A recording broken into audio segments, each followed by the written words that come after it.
My daughter-in-law threw my clothes onto the porch exactly 7 days after my husband was buried. It was 9:17 in the morning. I remember because the church bells down the road had just finished ringing. I had gone to the grocery store to buy milk and the brand of coffee he used to like, even though there was no one left in the house to drink it but me. Habit is a stubborn thing after 42 years of marriage. When I pulled into the driveway, I noticed the front door was open. That wasn't unusual anymore. Emily liked fresh air, or at least that's what she called it. But then I saw the first black trash bag. It was sitting near the rocking chair Harold built for me 20 years ago. The one with the slightly uneven armrest. The one he said gave it character. The bag was split open at the seam. My winter coat was half inside, half spilling onto the porch boards. My blue wool scarf, the one I wore to every Thanksgiving dinner since 1998, was tangled beneath it. I turned off the engine. For a moment, I didn't move. There are certain seconds in life that stretch longer than decades. That was one of them. The air smelled like early spring in Ohio, cold dirt and thawing grass. Somewhere a dog barked. A delivery truck rolled past. And then I saw the rest of it. 2 more trash bags. My shoes. My folded sweaters. My framed photo of Harold and me standing in front of Niagara Falls in 1987. The glass was cracked. Emily stepped into the doorway just as I opened my car door. She didn't look flustered. She didn't look angry. She looked efficient. "Oh," she said lightly, brushing something invisible from her cardigan sleeve. "You're back." Back. As if I had been a guest. I closed the car door carefully. I even pressed the lock button twice, the way Harold always reminded me to. "Emily," I said. My voice surprised me. It didn't shake. She folded her arms. "We talked about this," she replied. We had not. My son, Daniel, appeared behind her. He stood slightly to the side, as if positioning himself in neutral territory. He wouldn't look at me. The same boy who once refused to sleep unless I left the hallway light on. The same boy who cried when his goldfish died. And asked me if heaven had aquariums. He stared at the porch floor. "Mom," he began, then stopped. Emily filled the silence. "This house is too much for you now," she said gently, almost kindly. "You don't need all this space. It's time to think about what's practical." Practical. I looked past her shoulder into the living room. Harold's recliner was still there. His slippers were still tucked beneath it. The Afghan I crocheted during the winter of 2003 still hung over the back. Nothing inside had changed. Only my place in it. "I've lived here for 38 years, I said. Emily smiled the way people do when they're explaining something obvious to a child. "And we're grateful for everything you've done," she replied. "But Daniel and I need a fresh start. We talked about converting the guest room into an office. And eventually, when we have kids," her hand rested lightly over her stomach. A gesture, not an announcement. Just a suggestion of future ownership. Daniel finally spoke. "Mom, it's just temporary. Maybe you could stay with Aunt Carol for a while." Temporary. My belongings were sitting in trash bags. On the porch. I walked toward the steps. Emily moved slightly, blocking the doorway, not aggressively. "Just enough. We think it would be easier if you didn't come inside right now," she said. "Easier for whom?" The wind lifted the edge of my scarf. Across the street, Mrs. Patterson's blinds shifted. Just a fraction. I bent down and picked up my winter coat. I brushed off a speck of dirt from the sleeve. No one helped me. No one stopped me. "You should have told me," I said quietly. Emily exhaled as if she had been waiting for me to argue. "We tried," she insisted. "You've been so emotional since the funeral. We didn't want to stress you." Emotional. I had arranged every flower at Harold's service myself. I had stood beside his casket without fainting. I had shaken every hand. I had thanked people for coming. If that was emotional, I wondered what strength looked like to her. Daniel finally looked up. "Mom, please don't make this harder than it has to be." Harder. I glanced at the driveway. My name was still on the mailbox. Margaret L. Turner. Not Daniel. Not Emily. Mine. The mortgage had been paid off 11 years ago. Harold and I celebrated by ordering takeout from the little Italian place downtown and eating it on the living room floor because we hadn't bought the new dining table yet. I remembered the exact number of payments left. I remembered the last check. I remembered whose signature was on it. I picked up the cracked photo frame. Harold's smile looked slightly distorted behind the fractured glass. Emily shifted her weight.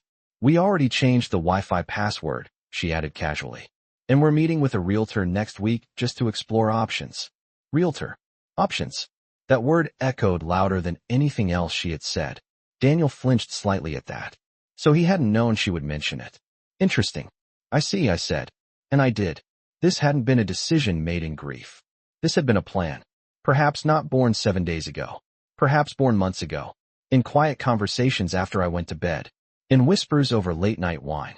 In glances exchanged across the dinner table when Harold coughed too long or winced climbing the stairs. I set the photo carefully inside my car. Then I gathered the rest of my things. Sweater by sweater. Shoe by shoe. Emily didn't rush me. She watched. Daniel stood still, hands in his pockets, as if enduring something unavoidable. When the trunk was full, I closed it gently. I walked back toward the porch one last time. Not to argue. Not to beg. Just to look. The paint along the railing was beginning to peel. Harold had meant to fix that last summer, but his knee surgery slowed him down. I placed my palm against the wooden post. Solid. Strong. Familiar. This won't be necessary, Emily said, mistaking the gesture. I turned to her. You're right, I replied calmly. For the first time since I pulled into the driveway, uncertainty flickered across her face. Daniel opened his mouth, but no words came out. I reached into my purse. Not for keys. Not for a phone. Just for my sunglasses. The morning sun had grown brighter. I'll be in touch, I said. Emily let out a small, relieved breath. Daniel whispered, Mom. I looked at him. Not angrily. Not sadly. Just long enough for him to remember who had once held his hand crossing this very street. Then I got into my car. I did not cry. Not when I reversed down the driveway. Not when I passed the oak tree Harold planted the year Daniel was born. Not when I turned onto Maple Street. I drove exactly 3 miles to the bank. I parked in the handicapped spot I was finally entitled to use after my hip surgery last winter. And before I stepped inside, I looked at my reflection in the rearview mirror. My hair was slightly windblown. My lipstick had faded. But my hands were steady. They thought grief had made me weak. They thought a widow was something fragile. Something temporary. Something easy to relocate. They forgot something important. My name was still on that deed. And by noon, they were going to remember it. I didn't go inside the bank right away. I sat in the car for a full minute, engine off, hands resting on the steering wheel. Across the street, a young mother was lifting a toddler out of a car seat. The little boy was laughing, kicking his sneakers against her hip. She adjusted his jacket, kissed the top of his head, and hurried toward the pharmacy. Life was moving. Mine felt like it had paused on my own front porch. 7 days. 7 days after burying my husband of 42 years, and my clothes were sitting in trash bags like seasonal decorations no longer needed. I stepped out of the car. The glass door slid open with a quiet hum. The air inside smelled faintly of carpet cleaner and printer ink. Familiar. Predictable. Steady. Unlike my home. Good morning, Mrs. Turner, the teller said. Linda had worked there nearly 15 years. She used to give Daniel lollipops when he came in with Harold on Saturdays. Good morning, I replied.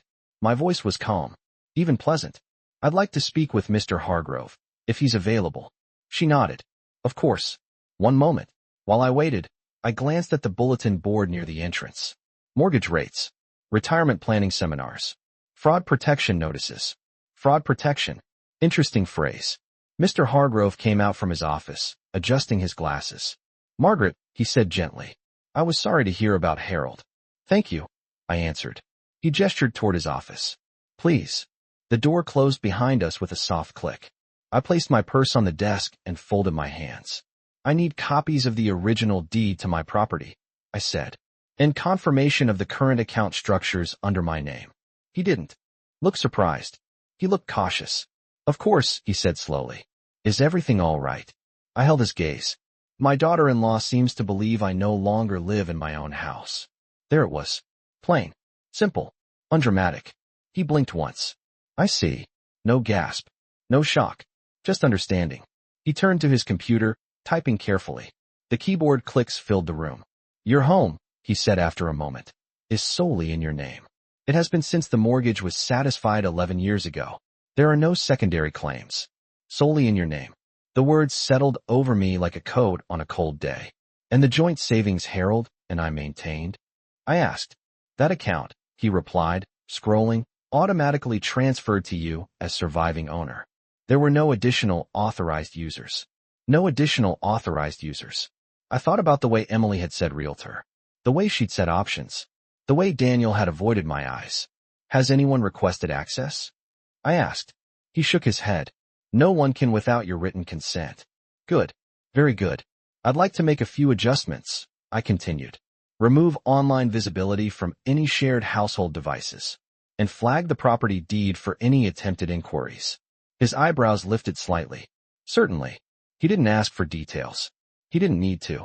When the paperwork was printed, I signed slowly. Carefully. Margaret L. Turner. The same signature that had been on that final mortgage check. The same one on every property tax payment. I left the bank with a folder tucked neatly into my purse. I did not drive back to Maple Street. Not yet. Instead, I drove to Aunt Carol's house. She lived 15 minutes west, in a smaller ranch-style home with wind chimes that never stopped singing. She opened the door before I even knocked. Margaret, she said softly. She had already heard. News travels quickly in neighborhoods like ours. I stepped inside. Her living room smelled like lemon polish and something baking in the oven. I won't stay long, I said. Just until I make a few arrangements. She squeezed my hand. You stay as long as you need. Need. Such a simple word. So rarely offered without conditions. I placed my suitcase by the guest bed. Then I took out the cracked photo frame from Niagara Falls. I set it carefully on the nightstand. Harold's smile looked steadier from this angle. I sat down on the edge of the bed and allowed myself exactly 30 seconds. Not to cry, just to breathe.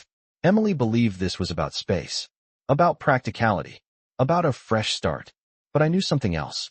She wouldn't have moved that quickly unless she felt secure. People only take bold steps when they think the ground beneath them is solid. She believed the house was already hers. She believed grief had clouded my judgment. She believed Daniel would choose convenience over loyalty. Perhaps she was right about one of those things. But not the first. I reached for my phone. There was one more call to make. Not to argue. Not to plead. To confirm. When the lawyer answered, his voice was formal but kind. Yes, Mrs. Turner. I'd like to review my husband's will, I said. And any provisions regarding residential occupancy. There was a pause as he pulled the file. I can meet you tomorrow morning, he said. But I can tell you now, your right to reside in that home is protected. No one can remove you without due legal process. And even then, it would be highly unlikely. Highly unlikely. I thanked him and ended the call. Then I leaned back against the headboard. For the first time since seeing those trash bags on my porch, something inside me shifted. Not anger. Not revenge. Clarity. They had made one assumption. That I would panic. That I would cry. That I would accept being relocated like unwanted furniture. Instead, I had paperwork. And by this time tomorrow, I would have more than that. Across town, I imagined Emily standing in my kitchen, opening cabinets, measuring walls, planning renovations. She probably felt triumphant. Safe. Certain. I almost smiled. Because she had forgotten something very simple. You cannot throw someone out of a house that still legally belongs to them. And tomorrow, I was going home. I didn't sleep much that night at Carol's house. Not because I was upset. Because I was thinking. There's a difference. Grief keeps you awake in waves. Clarity keeps you awake in silence. At 6:12 a.m., I was already sitting at Carol's kitchen table with a cup of black coffee. No sugar. No cream.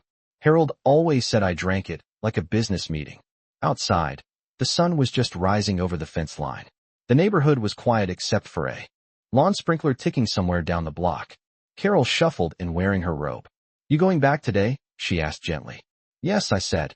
She studied my face for a moment. You sure? I nodded once. I'm not going back to argue. That part was true. By 9 a.m., I was seated across from Mr. Collins, the attorney who had handled Harold's will. His office hadn't changed in 20 years. Same darkwood shelves. Same brass lamp. Same faint scent of paper and polish. He opened the file slowly. I reviewed everything last night after your call, he said. Your husband was very thorough. I felt the smallest shift in my chest at that. Harold always had been. Mr. Collins adjusted his glasses. The property is solely in your name, as confirmed. Additionally, Harold included a residential protection clause. It states that no adult child or extended family member may claim permanent occupancy without your written consent. I let that settle. No exceptions? I asked. None. He turned another page. There's also a provision that if anyone attempts to pressure or remove you from the property, It triggers an automatic review of asset distribution. I looked up. What kind of review? He folded his hands. It allows you to amend inheritance percentages at your discretion. Silence filled the room. Not heavy, just significant. Harold. Even now, he was protecting me. I'd like copies of everything, I said. Of course. When I left the office, the folder in my purse felt heavier than it had the day before. Not because of paper. Because of certainty. I didn't call Daniel. I didn't text Emily. I drove straight back to Maple Street. The oak tree out front looked the same. The mailbox still read Margaret L. Turner. My car wasn't in the driveway anymore. Neither was Daniel's. Only Emily's SUV. Interesting. I parked at the curb this time. When I stepped onto the porch, I noticed something new. The rocking chair Harold built for me was gone. In its place sat a narrow metal bench with a bright patterned cushion. Modern. Temporary. Not mine. The front door was unlocked. I walked in without knocking. The smell hit me first. Paint. Fresh paint. The living room walls, once a soft beige Harold and I chose together, were now a pale gray. Harold's recliner was gone. The Afghan I crocheted was gone. In the corner where our wedding photo used to hang, there was an empty nail. Emily's voice floated from the kitchen. I told you the gray would open up the space. She stopped when she saw me. A paint roller hung loosely from her hand. For a second, neither of us spoke. You can't just walk in, she said. I looked around slowly. I just did. Her jaw tightened. Daniel's at work, she added quickly. If you need to schedule a time to collect the rest of your things, my things? I asked calmly. She stepped forward. We agreed you'd stay with Carol for now. No, I replied. You decided that. Her eyes flickered. Then she straightened. We're renovating, she said. We need stability. It's not healthy for everyone to be in limbo. Limbo. That was an interesting word for someone standing in a house that wasn't legally hers. I walked past her into the living room.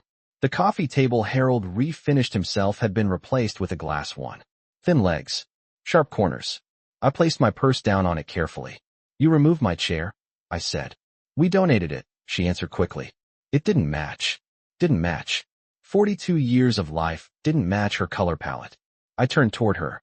Emily, I said evenly. Are you under the impression that this house belongs to you and Daniel? She hesitated. Just a second. It's Daniel's family home, she replied. Eventually. Eventually. I opened my purse and removed the folder. I didn't wave it. I didn't slam it down. I simply placed it on the glass table between us. This house, I said quietly, is legally mine. It has been for 11 years. And no one may reside here without my written consent. She blinked.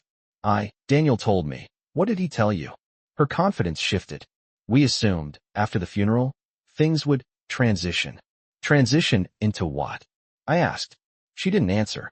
The kitchen timer beeped behind her. Neither of us moved. I met with the attorney this morning. I continued.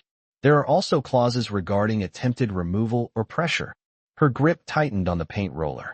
What does that mean? It means, I said gently, that the future you're planning may not unfold the way you expect. For the first time since I'd seen my clothes in trash bags, I saw something new in her expression. Not anger. Not superiority. Uncertainty. Daniel's truck pulled into the driveway just then.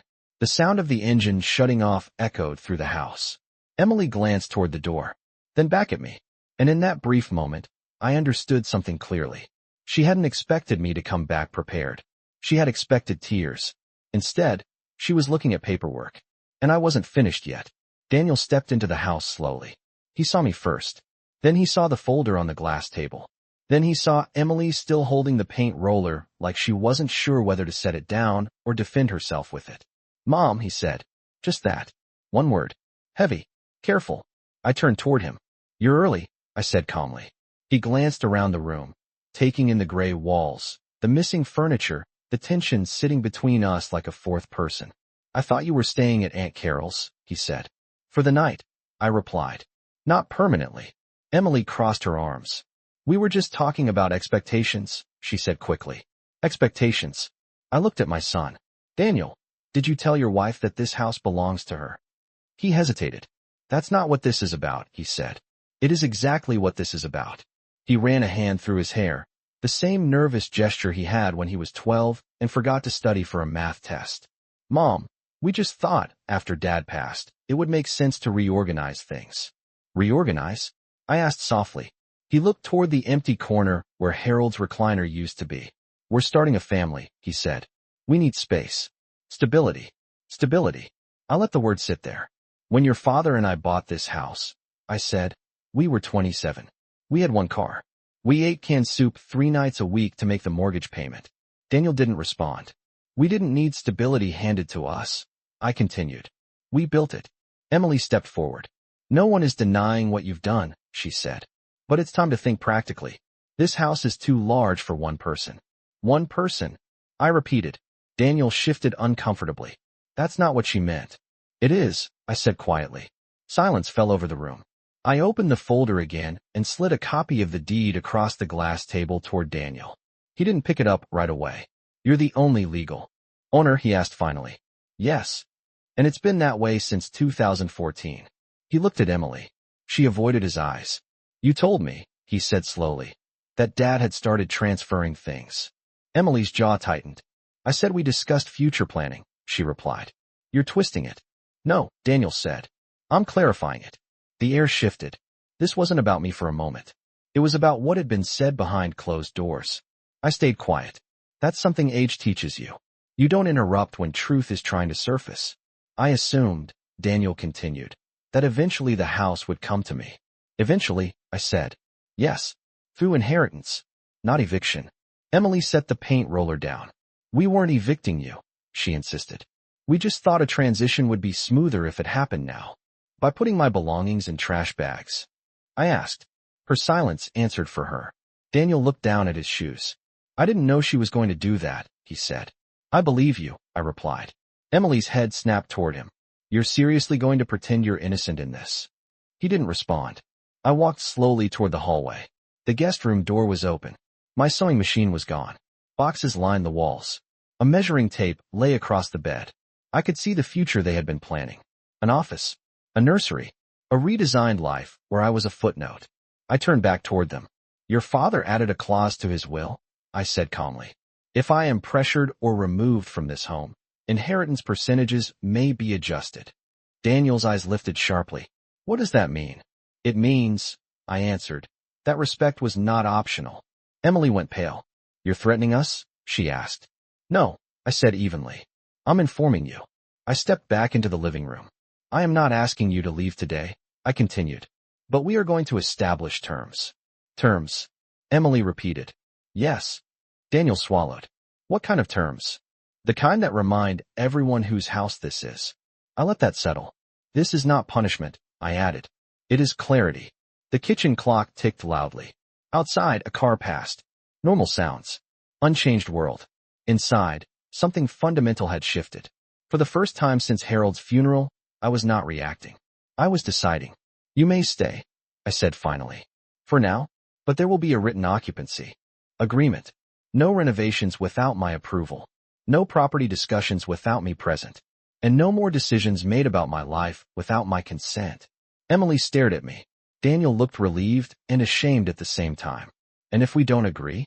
Emily asked quietly. I met her eyes. Then I will explore other options. She knew what that meant.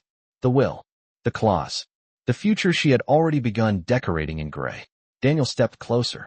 Mom, we didn't mean to hurt you. I studied his face. He looked tired. Older than his 36 years. I know, I said gently. But intention doesn't erase action. I picked up my purse.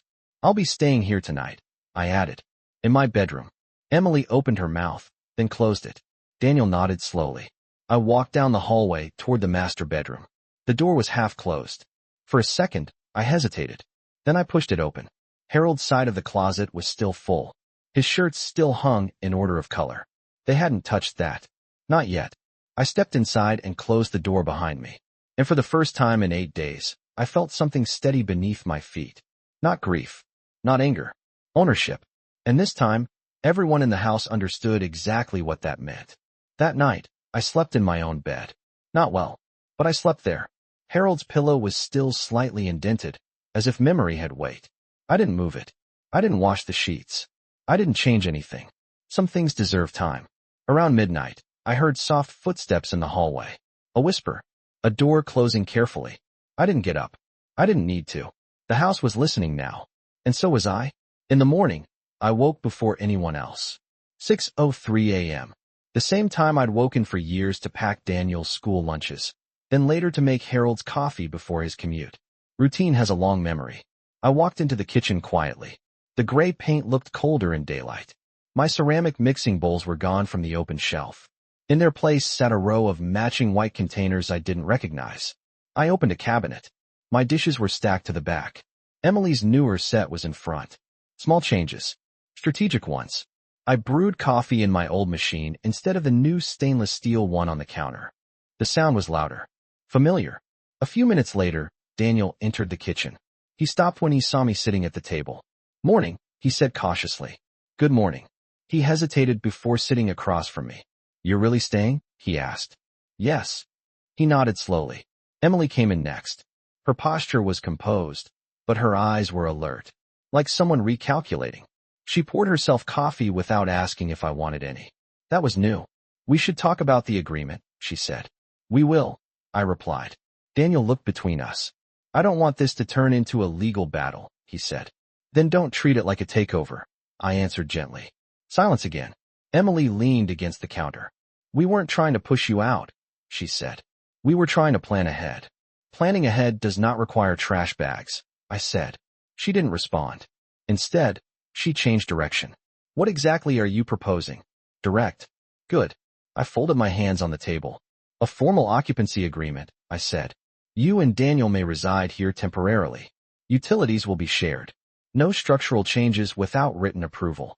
And if you intend to sell, refinance, or involve a realtor, I must be informed in advance." Daniel's eyebrows lifted. "We weren't selling," he said quickly. "Then that clause won't concern you." Emily's jaw tightened slightly. "And how long is temporary?" she asked. "That depends on behavior," I replied. It wasn't a threat. It was a fact. Daniel shifted in his seat. "This feels like you don't trust us." I looked at him carefully.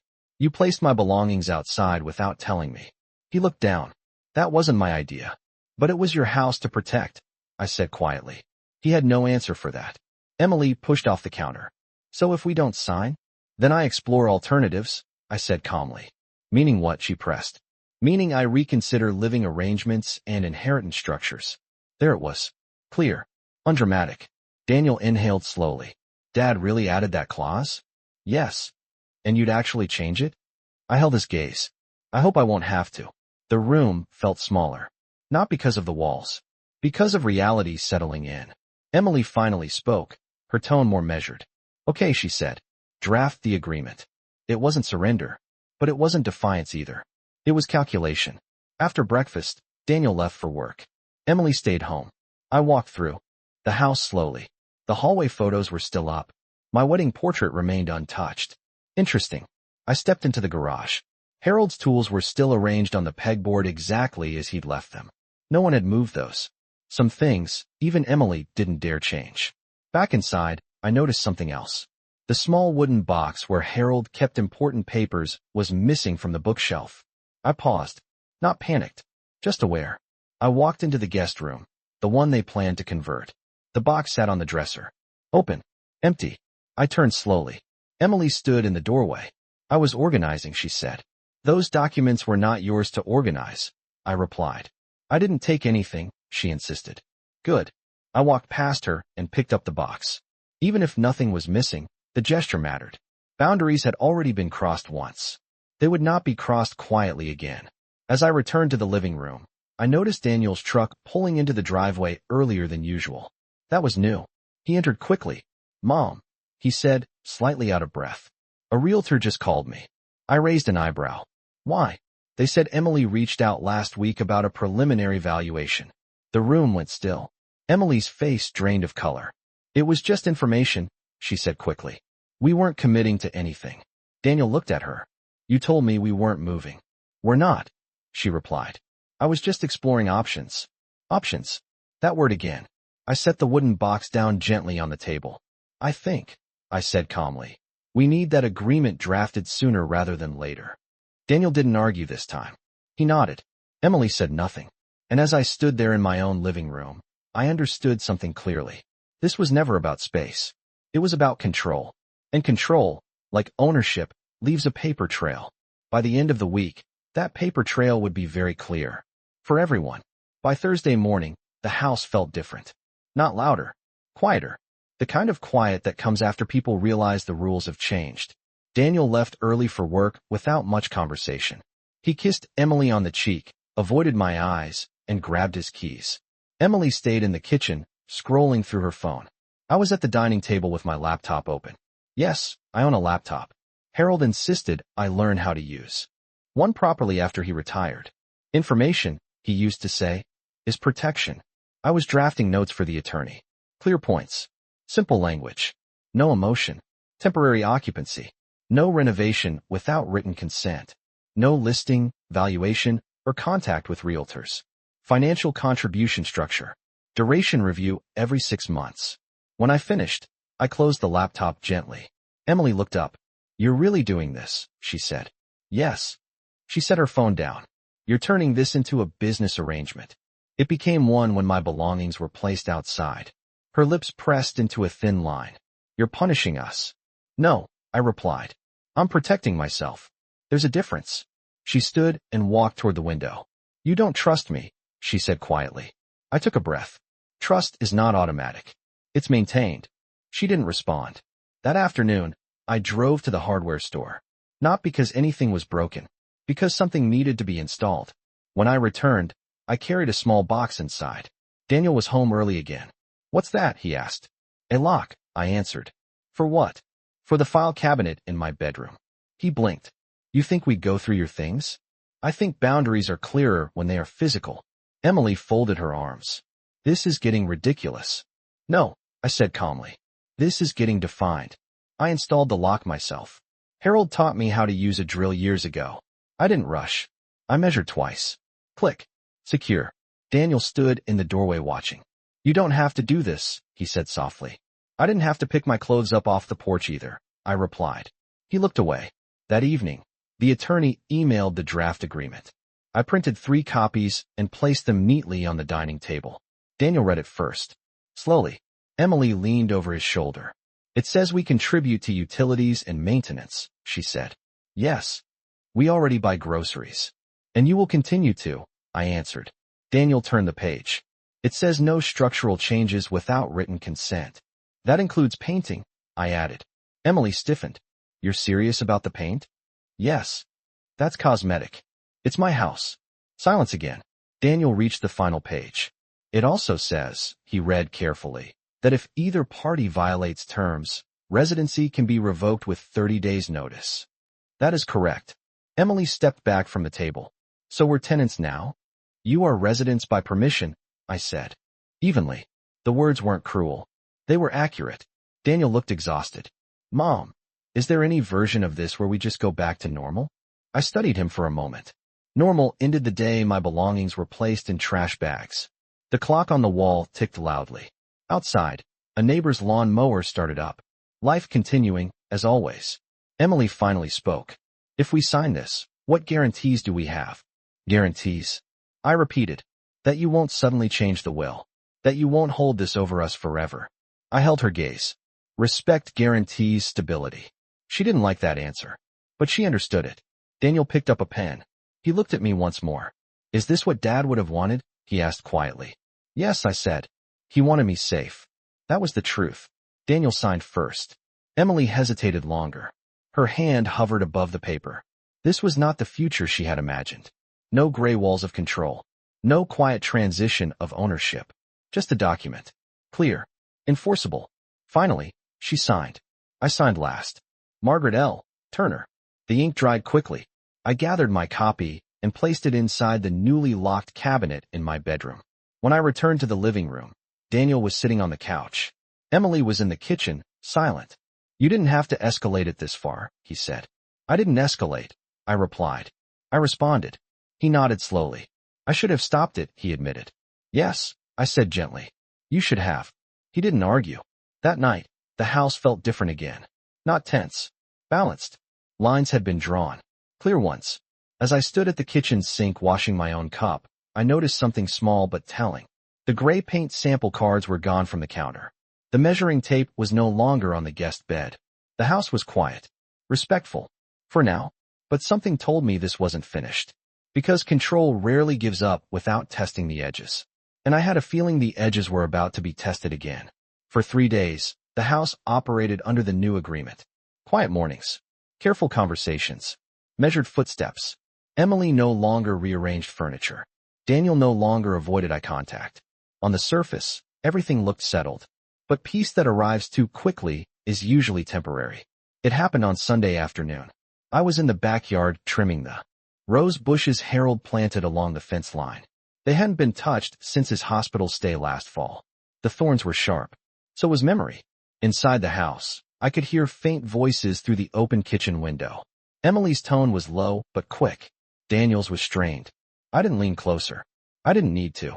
When I came inside, the voices stopped. Daniel stood near the sink. Emily was at the island, her phone face down on the counter. Everything all right? I asked.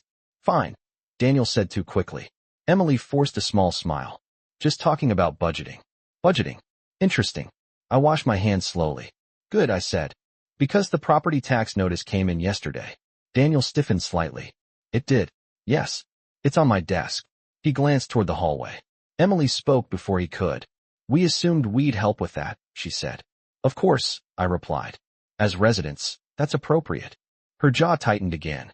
That word still bothered her. Later that evening, Daniel knocked gently on my bedroom door. Can we talk? He asked. I set aside the book I was pretending to read. Yes. He sat on the edge of the chair across from my dresser. Mom, did you freeze the home equity line? I looked at him steadily. There was no reason for it to remain accessible. He swallowed. We weren't planning to use it. Then you won't miss it. He hesitated. I got a notification from the bank. I requested financial alerts for any property-related inquiries, I said calmly. He looked confused. Why would you think we'd try something? I didn't answer immediately. Instead, I asked, why did Emily contact a realtor before your father was even buried? His face fell slightly. She said it was just curiosity. And you believe that? He didn't respond. That silence said enough. Daniel, I continued gently. Curiosity does not require valuation reports. His shoulders slumped. She thought we'd eventually need the money, he admitted. For renovations. Maybe upgrades. Upgrades to what? He didn't answer that either. The house was quiet around us. Finally, he said, you don't trust her. I trust behavior, I replied. Not intentions. He looked tired. She feels like you're watching her. I am. That surprised him. Because she already crossed a line, I added. Trust returns slowly. He nodded, but he didn't look convinced. The next morning, something small happened. Small things matter. I walked into the kitchen and noticed my ceramic mixing bowls were back on the open shelf. Emily's white containers had been moved to a lower cabinet. No announcement. No apology. Just repositioning. Later, I found the gray paint can stacked neatly in the garage, unopened. A retreat. Subtle, but clear. By Tuesday, Daniel's tone had shifted entirely. He started asking before using shared spaces. Do you mind if we host Friends Friday? Is it all right if I move Dad's tools to the other side? He was adjusting.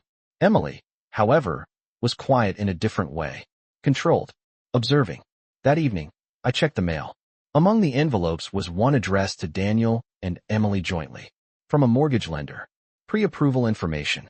I carried it inside without comment. At dinner, I placed it gently beside Daniel's plate. He stared at it. Emily didn't reach for it. You're applying for financing? I asked calmly. No, Daniel said quickly. We didn't apply. Emily remained silent. I looked at her. Did you? It's just information, she said again. That phrase seems to follow you. I replied. Daniel looked between us. You said we weren't moving, he said quietly. We're not, she insisted. But it doesn't hurt to explore. Explore what? I asked. Her composure cracked just slightly.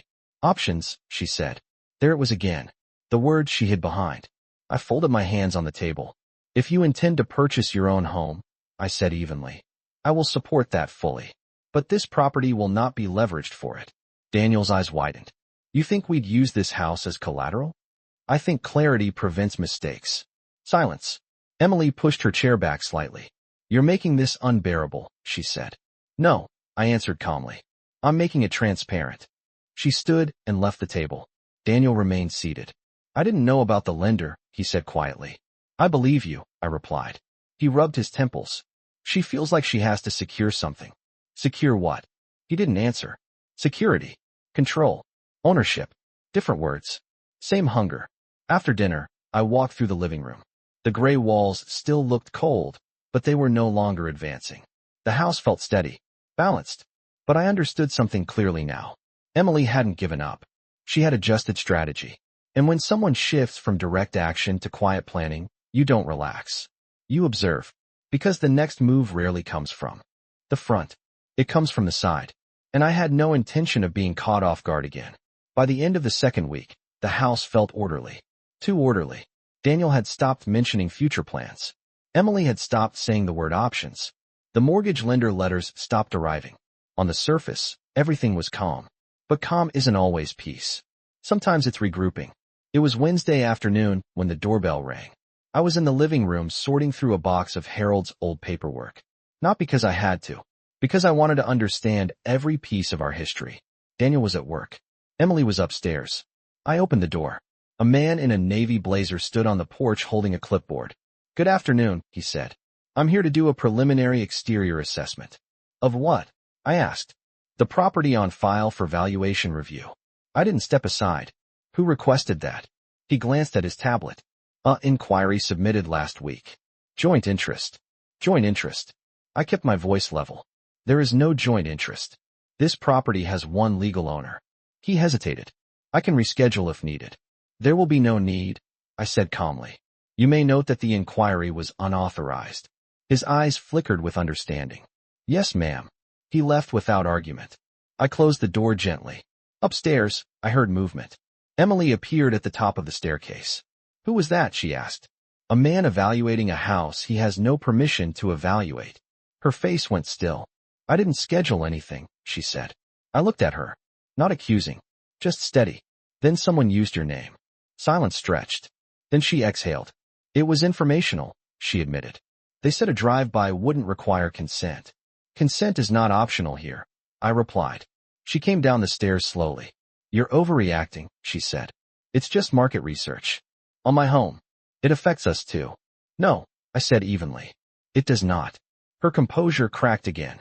We live here. By agreement. She looked like she wanted to argue further. But she didn't. Because she knew. The paperwork was clear. That evening, Daniel came home to tension he couldn't ignore. What happened? He asked. I handed him the business card the man had left behind. He read it carefully. You contacted an assessor? He asked Emily. I wanted to know what the house is worth, she said defensively. For what reason? He pressed. In case we decide to buy something ourselves. Then you evaluate houses you plan to buy, I said calmly. Not ones you do not own. Daniel ran a hand over his face. This is exactly what the agreement was supposed to prevent, he muttered. Emily looked cornered. I feel like I have no security here, she said suddenly. Everything depends on you. I studied her for a long moment. Security built on assumption is fragile, I replied. Security built on honesty is stable. She looked away. That night, Daniel knocked on my bedroom door again. Mom, she's scared, he said quietly. Of what? That will have nothing if something happens. You have jobs, I said. You have savings. But not ownership. Ownership. There it was again. The real issue. She married into stability, I said gently. She did not marry into entitlement. He didn't argue. Because somewhere, he knew that was true. The next morning, I made another phone call. Not emotional. Not dramatic. Practical. I spoke with Mr. Collins about placing the property into a revocable living trust. Not to remove Daniel. To formalize structure. If something happened to me, the trust would outline exactly what could and could not be done with the house. Clear instructions. No gray zones. When I informed Daniel that afternoon, he looked surprised. You're putting it into a trust? Yes.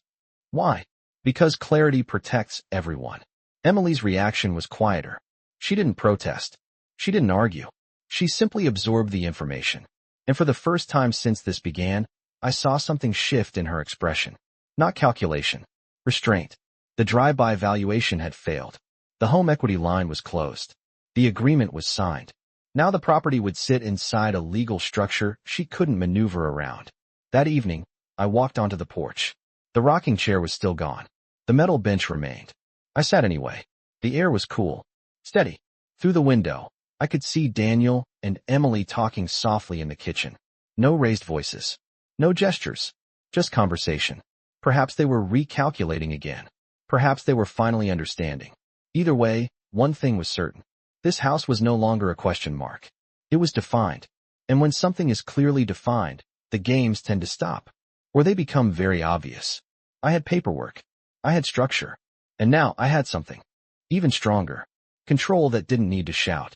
The trust paperwork was finalized that Friday.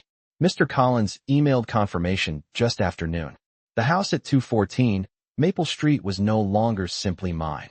It was legally structured, documented, and protected under a revocable living trust with clearly defined terms.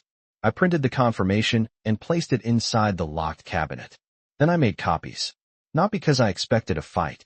Because documentation prevents one. That evening, I asked Daniel and Emily to sit down at the dining table. No raised voice. No urgency. Just clarity. Daniel looked nervous. Emily looked composed. I placed the trust summary in front of them. I've transferred the property into a living trust, I said. Daniel scanned the first page. Emily leaned in slightly. What does that mean for us? She asked. It means, I replied calmly, that the property can no longer be sold, leveraged, refinanced, or evaluated without trustee authorization. And you're the trustee, Daniel said. Yes. And after you? Emily asked carefully. I met her eyes. That depends on circumstances. Silence. Daniel flipped through the pages. There are conditions here, he said slowly. Yes. The document outlined expectations. Respect of residency terms. No unauthorized financial inquiries. No attempts to coerce transfer of ownership. If those were violated, inheritance percentages could be adjusted. It was all legal. All clean. Emily exhaled softly. So this is permanent, she said. Structure is permanent, I replied. Behavior determines outcome. Daniel leaned back in his chair. You really thought we'd try something, he said quietly. I know someone already did, I answered. Emily stiffened. That was informational. Without disclosure, I said. She looked down at the table. For a long moment, no one spoke. Then Daniel surprised me. I think we need to look at apartments, he said. Emily's head snapped toward him. What? We've been acting like this house is a stepping stone, he continued. It's not. It's Mom's. Daniel, she started. No, he said firmly. We keep pushing boundaries. I watched carefully, not intervening. Emily looked cornered again. I just wanted security, she said. Security doesn't come from taking, Daniel replied. It comes from building. The words sounded familiar. Maybe something I had once told him. Emily stood up abruptly and walked toward the kitchen. The sound of a cabinet closing echoed. Daniel stayed seated. I didn't see it clearly at first, he admitted. I thought it was practical. And now? I asked. He looked around the dining room. At the framed family photos still hanging. At the table Harold and I bought secondhand when Daniel was 10. Now I see it felt like we were erasing you, he said quietly. I nodded once. That's exactly how it felt. He swallowed. I'm sorry. It wasn't dramatic. It wasn't tearful. But it was real. Later that night, Emily knocked on my bedroom door. That hadn't happened before.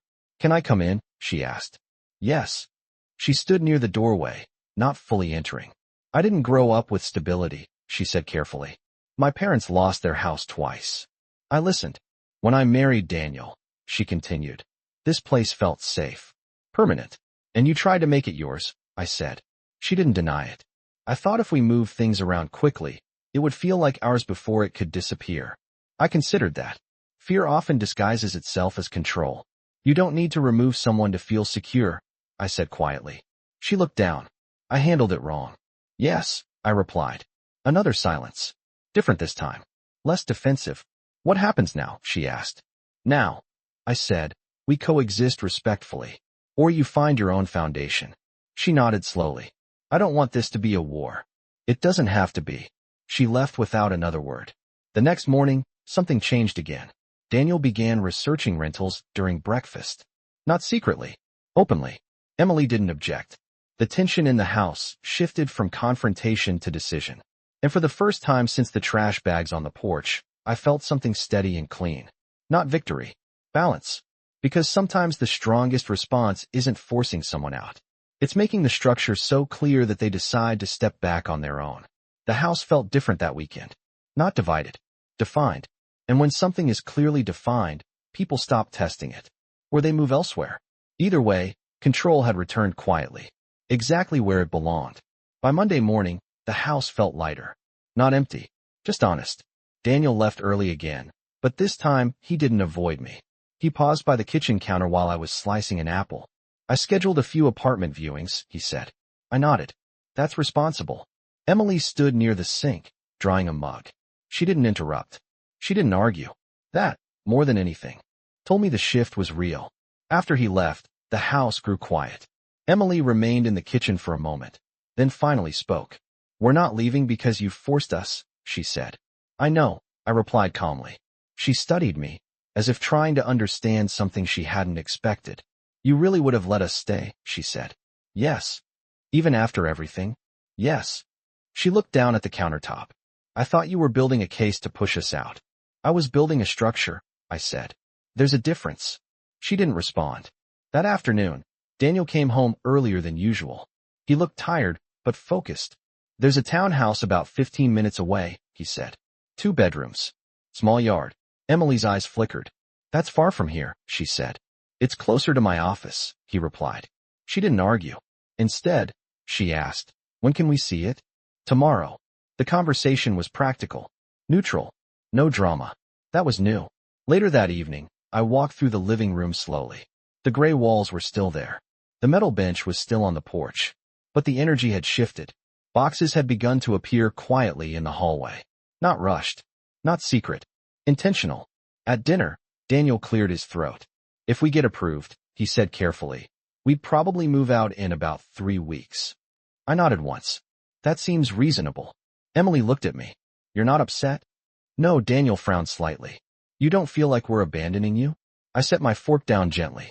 This house is not a retirement plan for anyone, I said. It is my home.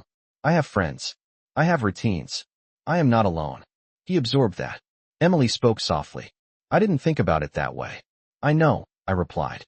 Over the next few days, something else happened. The house began to feel like mine again. Not legally. It had always been that. Emotionally, Daniel asked before moving boxes. Emily returned my mixing bowls to the front shelf permanently. The gray paint stayed, but nothing else changed. No new measurements. No new assessments. On Thursday evening, Daniel sat across from me at the dining table. We were wrong, he said plainly. I waited. We thought because we lived here, we had a claim. But we never asked what you wanted.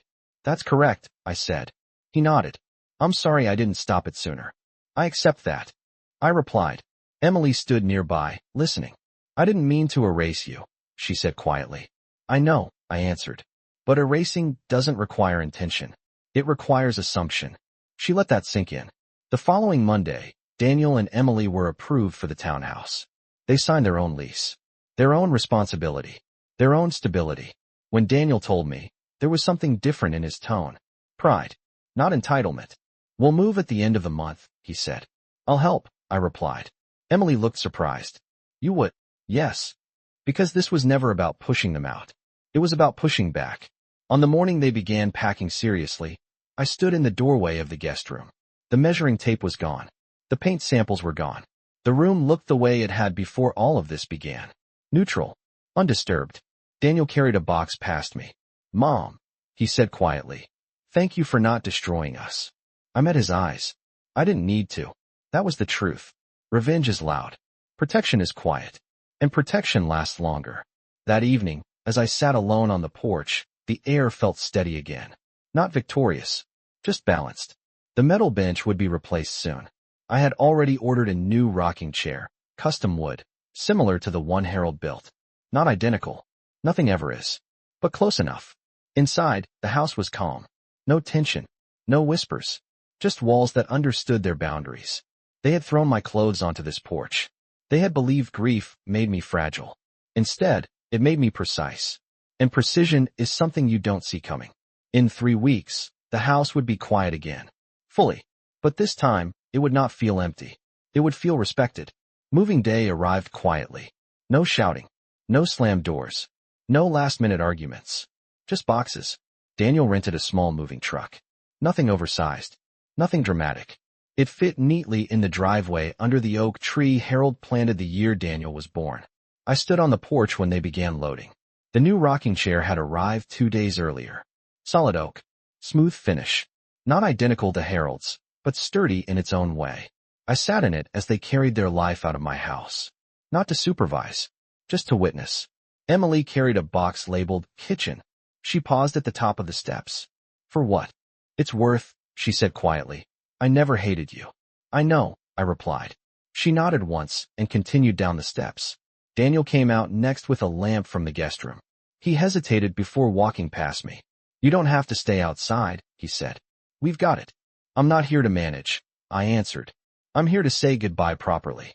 He understood what I meant. Not goodbye to him. Goodbye to this chapter.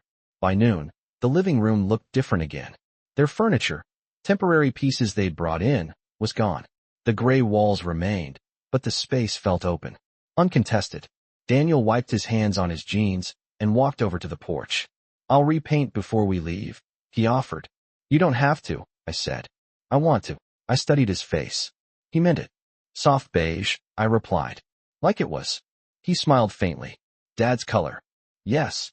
Inside, Emily was doing one final walkthrough of the kitchen. She opened cabinets. Closed them gently. No rearranging. No measuring. Just checking. When she stepped outside again, her tone was different than it had been weeks ago. Thank you for letting us stay, she said. You stayed because we agreed, I replied. Not because I allowed it blindly. She accepted that. Daniel climbed into the truck's driver's seat. Emily got into their SUV. The engine started almost at the same time. Daniel rolled down his window. We'll come by Sunday for dinner, he said carefully. If that's okay. It's okay, I answered. He nodded once. No promises about ownership. No assumptions. Just a visit. The truck pulled away first. Then the SUV. The driveway emptied. The house grew still. I sat in the rocking chair for several minutes after the sound of engines faded. The wind moved lightly through the trees. For the first time since the funeral, the porch felt like mine again. Not defended. Not disputed. Simply mine. Inside, I walked slowly from room to room. The guest bedroom was clear. The hallway was quiet. The kitchen counters were empty except for my coffee machine. I opened the cabinet where my mixing bowls sat. Front and center. Exactly where they belonged. I moved into the living room and stood in the corner where Harold's recliner used to be. That space was still empty. I didn't rush to fill it. Some spaces are meant to remain open for a while. That evening, Daniel came back alone. He knocked before entering. Forgot this, he said, holding up a small toolbox. He lingered near the doorway. Mom, he said after a moment. I've been thinking. About what? About how fast everything happened. I nodded. Fear makes people move quickly, I said. I should have slowed it down, he admitted. Yes, I replied gently. He looked around the living room. I thought adulthood meant taking over, he said quietly. I didn't realize it also meant stepping back. That was growth. Not loud. Not dramatic. Real. I don't want to lose this, he added, gesturing around the house. You won't, I said. As long as you respect it. He nodded. Then he did something unexpected. He walked over to the porch and helped me adjust the new rocking chair so it sat perfectly level on the boards. There, he said. Stable. After he left, I locked the front door. Not because I was afraid. Because it was evening. Normal routine. I walked through the house one last time before bed. No tension. No whispers. No shifting strategies. Just walls that felt settled. They had tried to take control quickly. I had responded quietly. No yelling. No revenge. Just structure. Just clarity. And clarity is difficult to argue with. As I turned off the lights and headed to my bedroom, I paused at the hallway mirror. My reflection looked the same as it had a month ago, but something inside me had changed. Not hardened. Strengthened. They threw my clothes onto this porch believing I would disappear. Instead, I remained. And sometimes remaining is the strongest statement you can make. 3 weeks later, the house was quiet again. Not the heavy kind of quiet that follows a funeral. Not the tense silence that comes after arguments. Just stillness. Sunday afternoon sunlight filtered through the living room windows, warming the soft beige walls Daniel had repainted before leaving. The gray was gone. The house looked like itself again. I stood in the kitchen, stirring a pot of chicken soup. The same recipe I made when Daniel was little. Carrots sliced thin. Celery chopped evenly. Noodles added last so they wouldn't overcook. Some routines deserve to continue. At exactly 2 p.m., I heard a knock at the door. Not a key turning. A knock. I wiped my hands on a dish towel and walked to the porch. Daniel stood there holding a small bouquet of grocery store flowers. Nothing extravagant. Just simple white daisies. Emily stood beside him. She didn't step forward first this time. "Hi, Mom," Daniel said. "Hello," I replied. He handed me the flowers. "For the house," he said. "Not for ownership. Not for transition. For the house." "Thank you," I said softly. They waited for me to step aside. I did. They entered like guests. Respectful. Careful. The living room felt balanced with them inside. No tension. No silent measuring of walls. Just presence. Emily looked around. "It feels different," she said quietly. "It feels settled," I replied. Daniel nodded. We sat at the dining table together. The same table Harold and I bought when money was tight. The same one where Daniel did homework and spilled orange juice and once carved his initials into the underside when he thought I wouldn't notice. I always noticed. Over lunch, the conversation stayed simple. The townhouse had a small backyard. Emily was planting herbs. Daniel's commute was shorter than expected. They spoke about their place as theirs. Not as a replacement. Not as a stepping stone. Just theirs. After we ate, Daniel helped clear the table without being asked. Emily stood beside me at the sink. "I've been thinking," she said quietly as she dried a plate. "About that day." I didn't pretend not to understand. "The trash bags," she added. "Yes. I was wrong," she said. "I thought acting quickly would make it easier." "For who?" I asked gently. She paused. "For me."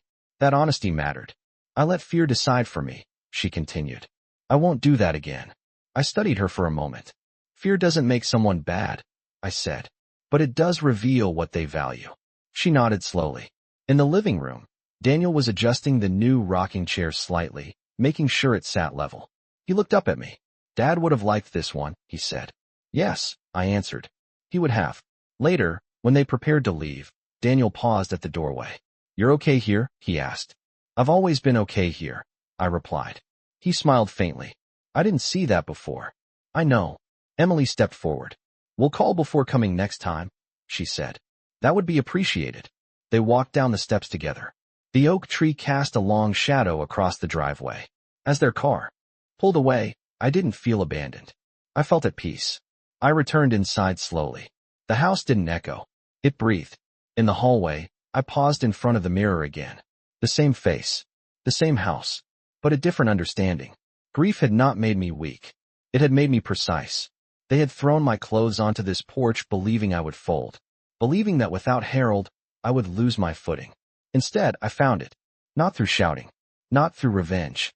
Through structure. Through clarity. Through standing still when everyone expected me to step aside. I walked into the living room and sat in the rocking chair. The wood creaked softly under my weight. Steady. The porch boards beneath my feet felt solid. They had forgotten something very simple that morning when they left my coat in a trash bag. You cannot remove someone from a home they built. You cannot erase a foundation that was paid for in years, in sacrifice, in quiet discipline. This house was never just walls and paint. It was history. It was partnership. It was mine. And now, it was respected. The wind moved gently through the trees. Inside, everything was in its place. Outside, the mailbox still read, Margaret L.,